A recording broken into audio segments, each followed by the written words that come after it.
பேரை சொல்லி சொல்லி அல்லாஹ் இவருக்கு ரஹ்மத் செய்யட்டும் அப்படின்னு சொல்லி இறக்கப்பட்டு அவங்களுக்காக வேண்டி துவா செய்யறாரு. யாரெல்லாம் பேர் சொல்லி தெரியுமோ ரெண்டு அணிகளையும் இங்கிட்ட அங்கிட்டு கொல்லப்பட்டு கிடக்குறாங்க, அல்லாஹ் இவருக்கு மன்னிப்பானாக, அல்லாஹ் இவருக்கு அருள் புரிவானாகன்னு சொல்லி ரொம்ப இறக்கப்பட்டு கடைசியா எல்லாருக்கும் என்ன செய்யறாங்க, தொழுகை நடத்துறாரு. அப்ப வரும்போதுதான் தல்ஹாவும் கொல்லப்பட்டு கிடக்கிறார். ஜுபைர் தான் முத நாள கொல்லப்பட்டு விட்டாரு. தூங்கும் போல தல்ஹா ரலியல்லாஹு கொல்லப்பட்டு கிடந்தவன அவரை உனக்கா இந்த கதி ஏற்பட்டுருச்சு அப்படின்னு அவரை கூப்பிட்டு என்ன செய்யறாரு, அழுது கொண்டு அவருக்கும் அவரை தாங்க முடியல. அவருக்கு எதிரணியில இருந்தாலும் அந்த பழக்கம் இருக்குல்ல, ஆதி காலத்துல கஷ்டப்பட்டது எல்லாம் நினைச்சவர் அழுகுறார். அழுது இன்னாலில்லாஹி வ இன்னா இலைஹி ராஜிஊன் சொல்லிட்டு அப்புறம் 3 நாட்கள் பஸ்ராவுல தங்குறாங்க. அலி ரலியல்லாஹு என்ன செய்றாங்க, 3 நாட்கள் பஸ்ராவை சீர்படுத்தணும்ல, யுத்தம்லாம் முடிஞ்சு போச்சு. இப்ப இனிமே ஊரை சரி பண்ணணும் அப்படிங்கறதுக்காண்டி சண்டைக்கு ஓடி போயிட்டாங்க. எல்லா நெட்வொர்க்லாம் உடைஞ்சு போச்சு. இப்ப மொத்தமா அவங்க கையில வந்துருது. வந்தவங்க என்ன செய்யறாங்க, பஸ்ராவுல உட்கார்ந்து 3 நாட்கள் இருக்கிறாங்க. அதுக்கப்புறம் என்ன பண்றாங்கன்னா 3 நாளைக்கு பிறகு ஆயிஷா நாயிட்ட வீட்டுல போய் டெய்லி சந்திக்கிறாங்க. ஆயிஷா நாயிட்ட போய் டெய்லி போய் பாக்குறாங்க. அந்த 3 நாளும் சலாம் சொல்றது, விசாரிக்க, நல்லா இருக்கீங்களா, வசதி எல்லாம் நல்லா இருக்கா, உங்களுக்கு ஏதாவது குறை இருக்குதா அப்படிங்கிற மாதிரி எல்லாம் பேசுறாங்க. அதுக்கெல்லாம் என்ன ஆகுதுன்னு கேட்டா, அவ எவ்வளவுக்கு அதுல கண்ணியமா அலி ரலியல்லாஹு அவர்கள் அந்த சில விஷயங்கள்ல நமக்கு ஒரு இந்த முஹம்மது அபூபக்கருக்கு முக்கியத்துவம் கொடுத்தது, அந்த இடத்துல ஒரு சரியான முறையில் மதீனாவுல உஸ்மான் ரலியல்லாஹு கொலையாளிகளை கொஞ்சம் மிரட்டிக்கிட்டு ஒரு மாதிரியா பண்ணி தான் ஓடி கூட போயிருப்பாங்க. அதுல கொஞ்சம் ஒரு வீரியத்தை காட்டாம இருந்ததெல்லாம் ஒரு விதமான ஒரு மனக்குறை இருந்தாலும், இந்த யுத்தத்திற்கு பிறகு ஆயிஷா நாயிட்ட அவர் காட்டின ஒரு அக்கறை ரொம்ப வரலாற்றுல அதிசயப்படுறாங்க. அப்படிலாம் நடக்காது. ஆனா வேற வழி இல்ல, மூமின்களுடைய தாயின்னு சொல்லிட்டானா அல்லாஹ். இவங்களெல்லாம் அமீருல் முஃமினீன்ங்கிறது கேரண்டி கிடையாது. அமீருல் முஃமினீன் அவர்களெல்லாம் தூக்கி போட்டாலும் போயிடுவாங்க. உம்முல் முஃமினீன் மாறுமா? முஃமின்களுடைய அம்மாங்கிற பேர் இன்னைக்கு வரைக்கும் மாறுமா? அவங்க என்னவா ஆனாலும் நமக்கெல்லாம் தாயில அல்லாஹ்வுல அஸ்வாஜு உம்மஹாத்துஹும்ங்கறான். ரசூலுல்லாஹ்வுடைய மனைவிமார்கள் முஃமின்களுக்கு அன்னையர் தாய்மார்கள் என்று அல்லாஹ் சொல்ற காரணத்தினால அதை டெய்லி போய் விசாரிக்கிறார், எல்லாம் செய்யறாரு. அப்ப என்ன செய்யறாரு, வெளியே விசாரிச்சுட்டு வர்றாரு. இந்த சில பேர் இப்படி இருக்கானுவோ, அதாவது தோத்துட்டாங்கன்னு வைங்களேன், தோத்தவங்களை பத்தி கொஞ்சம் நல்லா திட்டுனோம்னா இவன் நம்மளை சந்தோஷப்படுவாரு இப்படிங்கிற மாதிரி சில ஆளுக்கு இருக்குல்ல.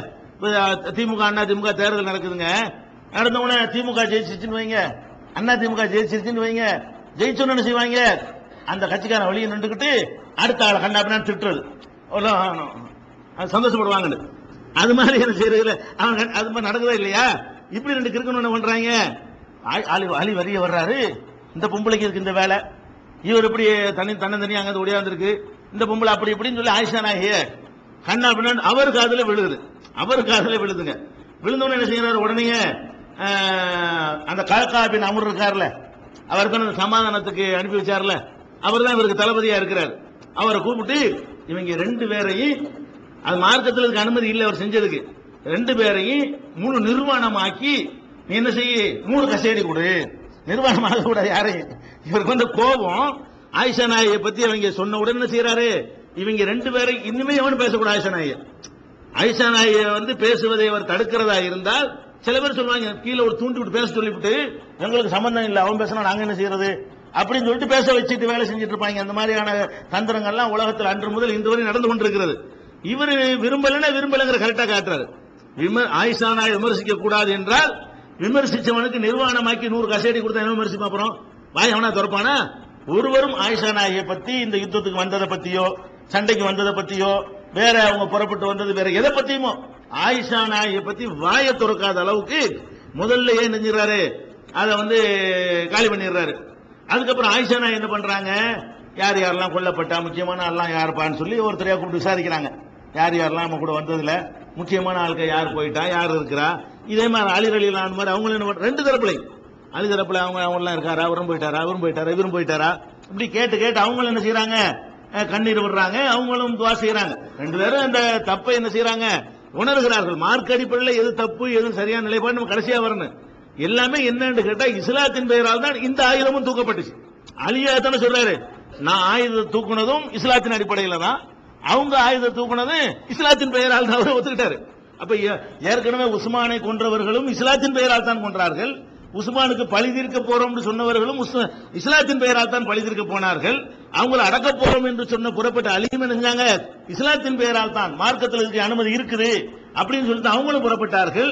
அப்ப எல்லாருமே இந்த ஆயுதம் தூக்குதல் என்ற குழப்பம், ஒரு குழப்பத்தான் பேசிட்டு இருக்கிறோம். இந்த வரலாற்றுக்கு இடையில இவ்வளவு நாள் பேசணும், என்ன விஷயம் பேசியிருக்கோம்? ஆயுதத்தை முஸ்லிம்கள் தமக்கு எதிராக தூக்கலாம், அதுக்கு அனுமதி இருக்குது என்று நினைத்தார்களே, இந்த ஒரு குழப்பம் தான் பெரிய குழப்பம். இதனுடைய அடிப்படையில் தான் உழவு நடக்கிறது. அது தொடர்ந்து இது தொடர்ந்து அது, இனி ஒண்ணு நடக்க போகுது, அது எல்லாமே தான் இந்த ஆயுதத்தை யாருக்கு எதிராக எப்ப தூக்கலாம் என்ற நாளேஜில் அவங்க தவறளித்து விட்டார்கள். அதை மட்டும் சரியா புரிந்திருந்தார்களே ஆனால் இன்னைக்கு உலக வல்லரசு இஸ்லாம் தான். அன்னைக்கு செஞ்சதுதானுங்க. அந்த போய்கிட்டு இருந்த வேகத்தை பார்த்தா என்ன நினைச்சாங்க? இங்க இருந்து ஆரம்பிச்சு பாலைவனத்தில் ஆரம்பிச்சு பாரசீகம் வரைக்கும் போய் எங்கேயும் முடிச்சுட்டா, பாரசீகத்துக்கு அடுத்து அப்படி இப்படி ஆப்கானிஸ்தான், அப்படி இந்தியா, அப்படி எல்லாம் ஓடி போயிடும். அப்படி ஓடிக்கிட்டு இருந்துச்சாங்க அந்த வளர்ச்சி. இப்ப நம்மளுக்குள்ள சண்டையில் நின்று போச்சு. இங்க இது அடக்கிறதா, அவர் அடிக்க இவருக்கு, இவர் அடிக்க அவர், இவர் அடிக்க அவருன்னு சொல்லிட்டு இப்படி யமனுக்கு போறதும் பசராக்கு போறதும் பசரா கூபாவுக்கு இப்படி இருந்தா காலமெல்லாம் போயிடுச்சு. அப்ப இந்த ஆயுதம் தூக்குவதை சரியாக புரிந்து கொள்ளாதனால்தான் இன்னைக்கு நீங்க இரண்டாவது மதம் என்ற நிலையில் இருக்கிறீங்க. இல்லைன்னா முதல் இடத்துல நிற்பீங்க. அந்த மாதிரி ரசூலுல்லாஹ் அந்த பாட்டை போட்டு கொடுத்துட்டு போனார்கள். அதுல அந்த ரெண்டு பெரியவர்களும் சரியாக நடைபோட்டார்கள். அபூபக்கர் உமர் ரெண்டு பேரும் நினைச்சாங்க சரியா கிளீனா கொண்டு போய் கொண்டார்கள். இடையில இந்த மாதிரியான குழப்பங்கள் வந்து எல்லாம் அழிப்பட்டு போச்சு. அதுக்கப்புறம் என்ன செய்யறாங்க? கிளம்புறாங்க. ஆயிஷா நாயகி நான் கிளம்புறேன், இப்ப முடிஞ்சு போச்சுல, கிளம்புறேன்னு சொல்லிட்டு அவங்க அலி ரலியல்லாஹு என்ன பண்றாருன்னு கேட்டா, உங்களுக்கு என்னென்ன வேணும், கிளம்புறீங்க, இங்கிருந்து கிளம்புறீங்க, எவ்வளவு வாகனங்கள் வேணும், உங்களுக்கு என்னென்ன வசதிகள் வேணும், டிரெஸ்ஸுகள் என்னென்ன வேணும், வேற உணவுப் பொருட்கள் என்னென்ன வேணும், கையில காசு திருகம் எவ்வளவு தேவை, உங்களுக்கு எல்லாத்தையும் கேட்டு உங்களுக்கு கூட வர்ற உங்களுக்கு படையில வந்தாங்களே அத்தனை பேர் உங்களோட வந்தாலும் நான் அனுமதிக்கிறேன். படை திரட்ட விட மாட்டாங்க, யார் அசம்பிளா விட மாட்டாங்க, திருப்பி ஒருக்கா சேர்ந்துட்டு வந்துருவாங்களோண்டு. இவர் என்ன பண்றாரு? உங்களுக்கு உள்ளதையும் நான் கண்ணியமா அனுப்பி வைக்கிறேன். உங்க படையில வந்த யாரெல்லாம் உங்களோட சேர்ந்து பாதுகாப்பா உங்களுக்கு துணையா வர நினைக்கிறார்களோ அவ்வளவு பேரையும் நீங்கள் என்ன செய்யலாம், தாராளமா அழைச்சிக்கிட்டு போங்க. அசம்பிளா விடவே மாட்டாங்க. எப்பவுமே சண்டைன்னு வந்துருச்சுன்னு சொன்னா அவங்க அசம்பிள் ஆனா வேற ஐடியா பண்ணிடுவாங்கல்ல. அதெல்லாம் இல்ல, இஹ்லாஸா தெரிஞ்சுறாங்க. ரெண்டு பேருமே இஹ்லாஸாக தங்களுடைய தவறுகளை உணர்றாங்க. இவங்க உள்ள நுழைஞ்சு ஊடுருவி இந்த வேலையை பண்ணிட்டாங்க, நம்ம சண்டையை விரும்பவே இல்லை, நம்மளை அறியாமல் ஏற்பட்ட சண்டை, இது முடிஞ்ச அளவுக்கு சமாதானத்தை நம்ம விரும்பணும். ரெண்டு பேருக்கும் பின்னாடி அவங்க பேச்சுவார்த்தையை வைத்து தெரிந்து கொண்டது, நீங்க தானே நாங்க எங்க தாக்கணும், நீங்க தானே தாக்கணும், நாங்க எங்க தாக்கணும் என்கிற மாதிரி அந்த விசாரிக்கும் பொழுதுதான் ஆகா நம்ம ரெண்டு பேருக்கு நடையில சூழ்ச்சிகள் நடந்திருக்குங்கிறத அவங்க தெளிவா புரிஞ்சுக்கிட்டாங்க. அப்ப அதே மாதிரி 40 பெண்களை பசராவிலிருந்து பொறுக்கி எடுத்து ஆயிஷா நாயகி கூட நீங்க போகணும், கூடவே பெண்களா என்ன செய்யணும், அவங்களுக்கு நீங்க பணிவிடை செய்யக்கூடிய நிலையில கூடுதலா போகணும்னு சொல்லி அவங்களையும் கூடவே அனுப்பி வைக்கிறாங்க. அப்ப எல்லா ஜாமான் ரெடி பண்ணி கிளம்புறதுக்கு ரெடியான உடனே கடைசியா விடை பெறாங்கல்ல, விடை பெறும்போது ஒருத்தர் மன்னிப்பு கேட்டுக்கிறாங்க. ஆயிஷா நாயகி வர்றாங்க, அலியே உனக்கு எனக்கு நடந்த சண்டை இது யுத்தம்லாம் கிடையாது, கணவனுடைய குடும்பத்தாரோடு ஒரு பெண்ணுக்கு சண்டை வரும்ல அந்த மாதிரி சண்டை வச்சுக்க. ஒரு கணவன்கிட்ட கல்யாணம் பண்ணிட்டா அந்த கணவனுடைய குடும்பத்தாரோட அந்த பெண்ணுக்கு சில சண்டை வரும்ல, மாமனாரோட சண்டை, மாமியாரோட சண்டை, கணவனுடைய அண்ணனோட சண்டை, கணவனுடைய தம்பியோட சண்டைன்னு வரும்ல. என் கணவன் குடும்பத்தை சேர்ந்தாலும் நீ கணவர் ரசூலுல்லாஹ், நீ அந்த குடும்பத்தில் உள்ள ஒரு அவரு தம்பி, அந்த மாதிரி ஒரு சண்டைன்னு வச்சுக்க. இதுல நமக்கும் உனக்கு மத்தியில் வேற ஒன்னும் யுத்தமெல்லாம் நடக்கல, இதை ஒண்ணு நீ மனசுல வச்சுக்கிறாதுன்னு சொல்லிட்டு அவங்க ஆயிஷா நாயகி மக்களை எல்லாம் கூட்டி வைத்துக் கொண்டு அலிட்ட விடை வரும் பொழுது இந்த வார்த்தையை சொல்றாங்க. அவர் என்ன செய்யறாரு, வல்லாஹி லக்க சதக்தி, அல்லாஹ் மேல ஆணைய நீங்க உண்மைதான் சொன்னீங்க, நான் அப்படித்தான் நினைக்கிறேன், நம்மள யாருக்கும் எந்த அநியாயமும் செய்ய வேண்டாம், நமக்குள்ள எல்லாத்தையும் நம்ம மறந்துடுவோம் அப்படின்னு சொல்லிட்டு அவங்க என்ன செய்யறாங்க, அப்புறம் சொல்றாங்க இன்னஹால சௌஜத்து நபியுக்கும் ஃபித் துன்யா வல் ஆகிரா, இவங்க அனுப்பும்போது சொல்றாங்க இவங்க தான் உங்களுடைய நபிக்கு இந்த உலகத்திலையும் மனைவியா இருந்தாங்க, ஆகிரத்திலே அவங்க மனைவியா இருப்பார்கள், இதை கவனத்தில் வைத்துக் கொள்ளுங்கள் என்று சொல்லி எங்களுக்கும் ஆயிஷாவுக்கு சண்டை நினைத்துக் கொண்டு அவங்கள்ட்ட யாரும் வரம்பு மீறாதீங்கன்னு சொல்லி மக்களுக்கு என்ன செய்யறாங்க, எச்சரிக்கை பண்றாங்க. ஆயிஷா நாயகி கிளம்புறாங்க. கிளம்பு என்ன செய்யறான்னு கேட்டா சில மைல் தூரம் ஒட்டகத்தில் பெட்டி இருக்குது, ஆயிஷா நாயகி நடந்து வர்றாங்க, இவரும் சில மைல் தூரம் கூடவே நடந்தே பேசிட்டு அந்த ஊருடைய கண்ணுக்கு தெரிகிற இடம் வரைக்கும், ஊரை தாண்டது இருக்குல்ல அவ்வளவு தூரம் நீங்க போயிட்டு வாங்க, கூட நடந்தே வழி அனுப்புற, நடந்தே அவங்கள வீட்டில் ஏற்றி விட்டு அப்ப நீங்க புறப்படுங்க அப்படிங்கிறாங்க. இது ஹிஜ்ரி 36 ரஜபு மாதம் முதல் தேதி நடக்கிறது. ஹிஜ்ரி 36ஆம் ஆண்டு ரஜப மாதம் பிறை 1 இந்த சம்பவம் நடக்கிறது. அப்ப ஆயிஷா நாய் அங்க ஏறி உட்கார்ந்தோன்னு அவங்க என்ன செய்யறாங்கன்னா ஒரு ஐடியா பண்றாங்க. என்ன ஐடியா? நம்ம வந்து மக்கா மதீனாவுக்கு போக கூடாது. உடனே ஆளாள் கேள்வி கேட்பாங்கல்ல, அங்க இருந்தா புறப்பட்டு வந்தாங்க, மதீனாவுல அவங்க இருந்துகிட்டு இருக்கிறாங்க. இப்ப மதீனாவுக்கு போனா நிலைமை நல்லா இருக்காது. பொதுவா அந்த மதீனாவும் கண்ட்ரோல்ல இழந்துதான் இருக்குது. நீங்க அலி ரலியல்லாஹு அன்ஹு தன்னுடைய தலைநகரத்தை கூபாவுக்கு தானே மாத்திக்கிட்டாங்க.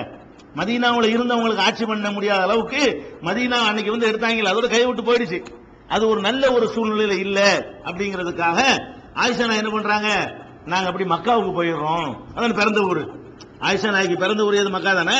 அப்ப நாங்க மக்காவுக்கு போயிடுறோம் அப்படின்னு சொல்லி மக்காவுக்கு கிளம்பி ரஜபுல கிளம்புறாங்க. மக்காவுக்கு போய் அந்த வருஷம் ஹஜ்ஜை செஞ்சுட்டு தான் மதீனாவுக்கு திரும்புறாங்க. இப்ப ரஜபு, ஷாபான், ரமலான், ஷவ்வால், துல்காதா, துல்ஹஜ் 6 மாசம் மக்காவில் இருக்கிறாங்க. இந்த பயணப்பட்டு போய் நேரடியாக இந்த ஒட்டக போர் முடிஞ்சவன மதீனாவுக்கு போகாம ஹஜ் மாசம் வர வரைக்கும் காத்திருந்து அங்கே சொந்த ஊர்ல தங்கி ஹஜ்ஜையும் முடித்து விட்டு அதுக்கெல்லாம் மக்கள் எல்லாம் மறந்துடுவாங்க. இல்லைன்னா சும்மா கிளறுவாங்க, வாயை கிளறுவாங்க. மதீனாவுக்கு போனா அங்க இருந்தானே இவங்க கிளம்புனாங்க, அதை கிளறி விட்டுட்டு ஏதாவது கேட்டுட்டு இருப்பாங்க, மனசுக்கு தாங்காது. செக்யூரிட்டி கம்மியா இருக்கு அந்த ஊர்ல, அதனால இப்ப இருக்க முடியாதுன்னு சொல்லிட்டு மக்காவுல யாரும் ஆயுதம் தூக்க மாட்டாங்க. அது ரொம்ப பயம் இருந்துச்சு. மதீனாவை பத்தி தான் கொஞ்சம் பயம் குறைஞ்சு செய்ததுல மக்காவுல வந்து அந்த மாதிரியான வேலைகள் செய்வதற்கு யாருமே பயப்படுவாங்க. ரொம்ப செக்யூர் உலகத்தில் அல்லாஹ் வாக்குறுதி கொடுத்ததுனால அது வந்து ஒரு பாதுகாப்பான உலகத்தில் அபயமான ஒரு பூமி என்று மக்கா இருக்கிறது. அதனால அங்க போய் அவங்க என்னங்கிட்டாங்க, தங்கிட்டாங்க. இதெல்லாம் வந்து இந்த இதுக்கு பேர் ஒட்டக போர். இந்த ஒட்டகத்தில் அவங்க அமர்ந்திருக்கும் போது ஒட்டகத்தினுடைய காலை வெட்டினாங்கல்ல, அதுக்காக வேண்டி இந்த யுத்தத்துக்கு பேரே என்ன, அந்த ஒட்டகத்தை வெட்டினோன்னு முடிஞ்சிச்சு போர். போர் எப்ப சகாப்தம் முடிவுக்கு வந்துச்சோ அதனால அந்த பேர், அந்த போருக்கு பேர் என்ன, ஒட்டக போர்னு வச்சுட்டாங்க. ஒட்டகத்தை வீழ்த்தினோட போருடைய நிலைமை ரிசல்ட் வேற மாதிரி மாறி போச்சு. அதனால ஜமலுடைய யுத்தம்னு சொல்லுவாங்க. ஜமல்னா ஒட்டகம், ஒட்டக போர் என்று அதுக்கு பேரு. இந்த போர் முடிந்து விட்டது. ஏராளமான சஹாபாக்கள் வந்து அதுல பலியாயிட்டாங்க. அதுல முக்கியமாக இறந்து போனவர்கள் முக்கியமான ஆள் யாரு, ஜுபைர் ரலியல்லாஹு அன்ஹு. அவங்கள இந்த இறந்து போனவர்களை பற்றி சின்ன குறிப்புகளை நம்ம தெரிஞ்சு வர்றோம் இல்லையா. ஜுபைர் ரலியல்லாஹு அன்ஹு அவர்களும் ஆயிஷா நாயோட இருந்து கொல்லப்பட்டாங்க இல்லையா. இந்த ஜுபைர் ரலியல்லாஹு அன்ஹு அவர்களை பொறுத்த வரைக்கும் அவங்களுக்கு நிறைய தனிச்சிறப்புகளை அல்லாஹ் கொடுத்திருக்கிறான். அதுல முக்கியமான சிறப்பு என்ன தெரியுமா, நபி ஸல்லல்லாஹு அலைஹி வஸல்லம் அவர்கள் காலத்தில் நடந்த எல்லா போர்களிலும் கலந்து கொண்டவர்கள் மிகச்சிலர் தான். அதுல இவர் ஒரு ஆள். ரசூல் ஸல்லல்லாஹு அலைஹி வஸல்லம் அவர்கள் எப்ப யுத்தத்திற்கு கிளம்பினாலும் ஒன்னு கூட மிஸ் பண்ணாம அனைத்திலும் கலந்து கொண்டவர். பத்ர், உஹது எதுவும் மிஸ் பண்ணாத ஆள் யாரு, ஜுபைர் ரலியல்லாஹு அன்ஹு அவர்கள். அந்த வகையில் அவருக்கு ஒரு சிறப்பு இருக்கிறது. அதே மாதிரி வந்து இவர் யாருன்னு கேட்டா ரசூல் ஸல்லல்லாஹு அலைஹி வஸல்லம் அவர்களுடைய வந்து சின்னம்மாவுடைய மகனும் கூட இவர். ஜுபைர் வந்து ரசூல் ஸல்லல்லாஹு அலைஹி வஸல்லம் உடைய சின்னம்மாவுடைய மகன். அவங்க அம்மாவுடைய அக்கா தங்கச்சி யாரோ வருவாங்க, சின்னம்மாவோ பெரியம்மாவோ. அப்ப சின்னம்மா பெரியம்மா ஒரே வார்த்தை அரபில சொல்லுவாங்க. அண்ணன் தம்பிக்கெல்லாம் ஒரே வார்த்தை அரபில. அதனாலதான் அண்ணனா தம்பியான்னு தெரியலங்கிறது. தமிழ் என்ன செய்வோம், அண்ணன் அண்ணமும் தம்பினா தம்பிமோம்ல, அவங்க அகுன்றுவாங்க. மேலையும் அகுதான், கீழே அகுதான் அவங்கதான். அதனாலதான் சில சின்னப்பாப்பா பெரியப்பாலாம் அரபில சொல்ல இயலாது. சின்னப்பாக்கு அந்த வார்த்தை தான், பெரியப்பாக்கு அந்த வார்த்தை தான். அதனால வந்து சின்னம்மாவோ பெரியம்மாவோ அவங்களுடைய மகன் என்ற ஒரு சிறப்பும் இருக்கு. ரசூலுல்லாஹ்வுக்கு ரத்த அந்த இனத்துல வந்துடுறார், அந்த குலத்துல வேற சேர்ந்துடுறார். அது மாத்திரம் இல்லாம அபூபக்கர் ரலியல்லாஹு அன்ஹுடைய மர்மம் வேற. எவ்வளவு உறவு, ஒரு அதாவது ரசூலுல்லாஹ்வுடைய மாமி மகங்கிற சின்னம்மா மகங்கிற ஒரு உறவு, எல்லா போர்களையும் கலந்து கொண்டாருங்கிறது ஒண்ணு. அதே மாதிரி ரசூல் ஸல்லல்லாஹு அலைஹி வஸல்லம் அவர்களுடைய அபூபக்கருடைய அஸ்மாவை கல்யாணம் பண்ணியிருந்தார் இல்லையா. அதனால அபூபக்கர் ரலியல்லாஹு அன்ஹுடைய ஆயிஷா நாயுடைய தங்கச்சி அக்காவை கல்யாணம் பண்ணியிருந்தார், தங்கச்சி தான், அவங்களை கல்யாணம் பண்ணியிருந்தார். அந்த வகையான ஒரு சிறப்பு ஒன்று இருக்கிறது. நபி ஸல்லல்லாஹு அலைஹி வஸல்லம் அவர்கள் 10 பேர் சொர்க்கவாசிகள் சொன்னாங்க இல்லையா. அந்த 10ல ஒருவர் என்ற ஒரு சிறப்பும் அவருக்கு இருக்கிறது. உமர் ரலியல்லாஹு அன்ஹு அவர்கள் 6 பேர் முடிவு செய்யணும்னு ஒப்படைச்சிட்டு போனாங்க இல்லையா. அதுல ஒருவராக திகழ்ந்தார் என்ற சிறப்பும் ஜுபைர் ரலியல்லாஹு அன்ஹு. அந்த பேர்லாம் மக்களுக்கு மறந்து போச்சு, அதுக்காக சொல்ல வேண்டியிருக்கு. இந்த ஜுபைர்னா யாரு என்னங்கிறது இந்த சீனு. அது என்னட்டு அந்த போர்ல போய் கொல்லப்பட்டாரோ தப்பான ஆளோ தப்பு கிடையாது.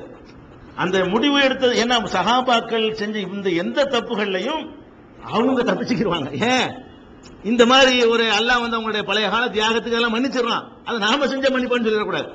சஹாபாக்களுக்கு வந்து சொர்க்கவாசிகள் அல்லாஹ் நற்செய்தி சொல்லிட்ட காரணத்தினால் அப்ப அவங்களுக்கு வந்து அந்த அவங்க வந்து ஷஹீதாவை எல்லாம் எடுத்துக்குவான். நல்ல நோக்கத்துக்காக அவர் போனாரு.